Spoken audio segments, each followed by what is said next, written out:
Pues la primera explicación de los burdeles militares es el alejamiento del soldado. A más de 10.000 kilómetros de distancia en Indochina hay que compensar la ausencia, la soledad. Pero ¿y en Argelia? ¿Cómo justificar la creación de nuevos burdeles militares en Argelia cuando todavía formaba parte de Francia? Los jóvenes franceses llamados a filas en Argelia durante 8 años han tardado en hablar, en describir los saqueos, las torturas y las ejecuciones sumarias. Y pocos se han explayado sobre esos burdeles militares que a veces formaban parte integrante de su vida de soldados. Sin embargo, había suboficiales encargados de organizar esos burdeles militares. François Bar era uno de ellos. El Estado Mayor consideraba que era un mal necesario. Cuando yo era jefe del comando de caza de Argelia, una vez conseguí llevar a 2 de mis secciones a Tlemcen.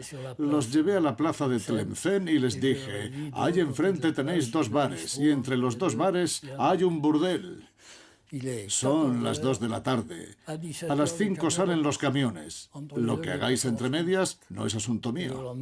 Al día siguiente observé que estaban mucho más animados, más sonrientes. No sé qué habrían hecho, si habrían consumado en el burdel o se habrían conformado con ir al bar.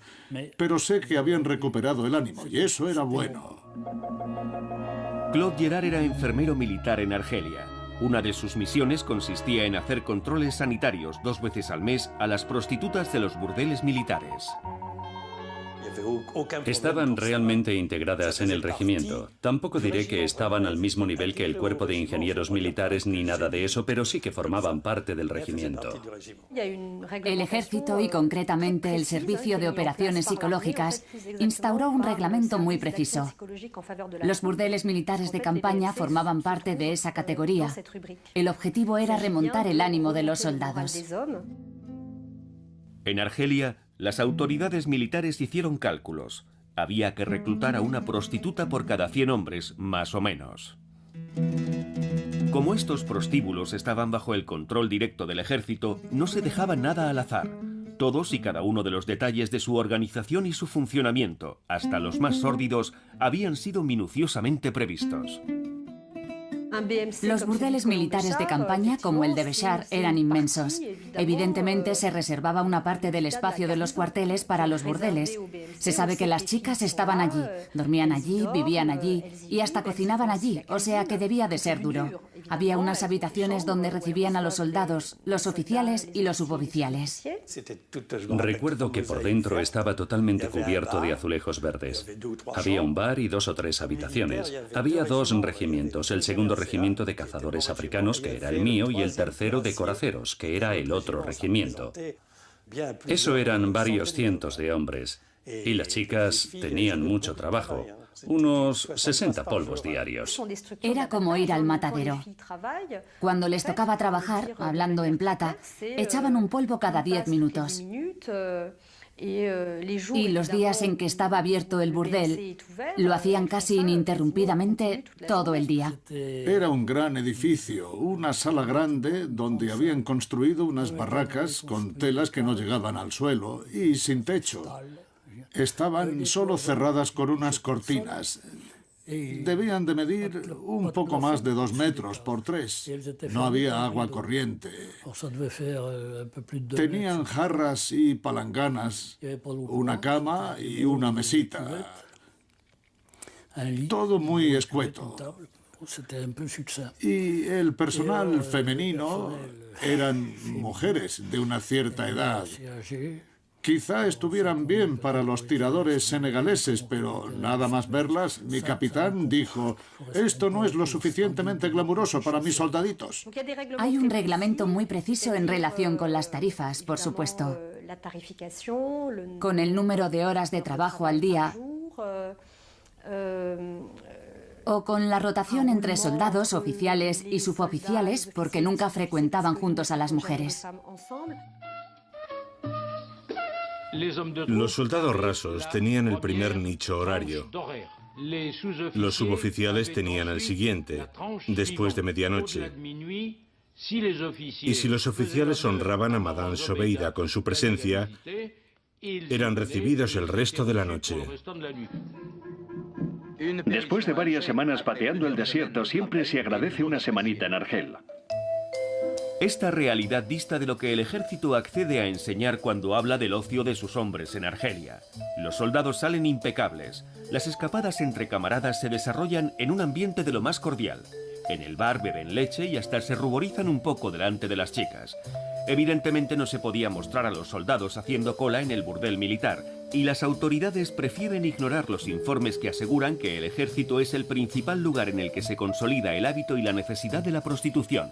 Pero todo lo bueno tiene un final. Los comandos regresan a la base aérea donde les espera una buena noticia. Al día siguiente tendrá lugar una operación aeroportada. La otra justificación oficial de los burdeles militares, aparte del aislamiento del soldado, es el argumento sanitario. Hay que preservar la salud y la vitalidad de los soldados a toda costa. El Estado Mayor no se conforma con fomentar el deporte entre los chicos. Se les advierte de los riesgos de las relaciones sexuales no controladas. Esperamos que lo hayas comprendido y que tomes las precauciones necesarias. El enfermero controlaba el estado de los clientes, antes y después, para ver si tenían derrames, si podían haber contraído algo y para evitar que ellos contagiaran a las chicas. Las mujeres son conscientes de que para trabajar necesitan un certificado médico que demuestre que están sanas, según la terminología de aquella época. Yo era el responsable de las chicas del burdel militar de campaña. Periódicamente les hacíamos un examen completo, cada 2 meses más o menos. Cuando llegaban los resultados de las pruebas, se apartaba inmediatamente a las chicas que presentaban algún tipo de enfermedad.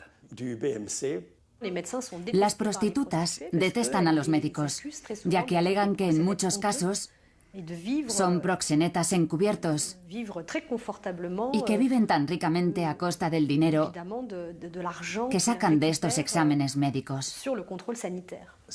Lo cierto es que las chicas intentaban burlar la supervisión porque si estaban 3 semanas de baja, imagínese, 3 semanas sin ganar dinero. El sexólogo Gerard Swan era médico militar en Argelia. La supervisión de los burdeles militares formaba parte de su día a día. La madame era muy amable. Me decía, venga cuando quiera, doctor.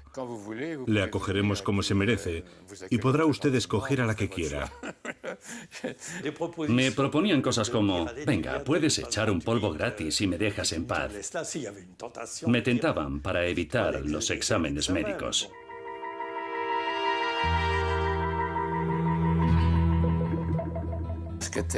Lo gracioso era ver llegar a esas señoras a los exámenes, con la vagina y el cuello del útero, no diría como los chorros del oro, pero tan desgastados que era muy difícil encontrar material para hacerles un frotis. Por lo general usaban preservativos. Creo que además debían de usar algún tipo de material abortivo, por lo que si una de ellas se quedaba embarazada, siempre había una compañera que podía ocuparse de ella y ayudarla a interrumpir el embarazo lo antes posible. Sabemos que había una mortalidad muy alta, que de hecho podía deberse a diversos factores. Podía deberse a las enfermedades, al desgaste y también a los maltratos. Precisamente el 4 de enero de 1961, una prostituta sufre un grave accidente en el burdel militar de Turén. Por falta de personal profesional, habían conseguido reclutar a jóvenes autóctonas, a muchachas árabes, usando medios más o menos dudosos, lo que dio pie a una serie de escándalos, porque entre ellas había menores. Pero todo aquello se acabó tapando. Hubo una menor que sufrió un accidente extremadamente grave en el marco del burdel militar de Turén. Una perforación de matriz, una perforación del útero, a consecuencia de las relaciones sexuales extremadamente repetidas y violentas. Era inhumano volver a ponerla en circulación. La opinión pública se indigna, pero sigue sin aparecer nada o casi nada en los libros de historia. El ministro de Defensa recibe informes sobre el caos en el que están sumidos los burdeles militares del norte de África. Le advierten de la corrupción de menores en la que se incurre para paliar la falta de efectivos, de la existencia de cajas negras y de los ritmos de trabajo infernales. Tras el escándalo de Turenne, las autoridades militares se limitan a anunciar que la legislación francesa no afecta a las mujeres indígenas ni a sus empleadores, ya que ejercen la prostitución siguiendo sus propias costumbres y tradiciones que se extinguirán con la emancipación de las antiguas colonias francesas. Paralelamente, Francia se enfrenta a una demanda cada vez mayor de mujeres por parte de los soldados. Y es que hasta 1966, en el marco de la OTAN, el ejército americano dispuso de bases como aquí, en Évreux.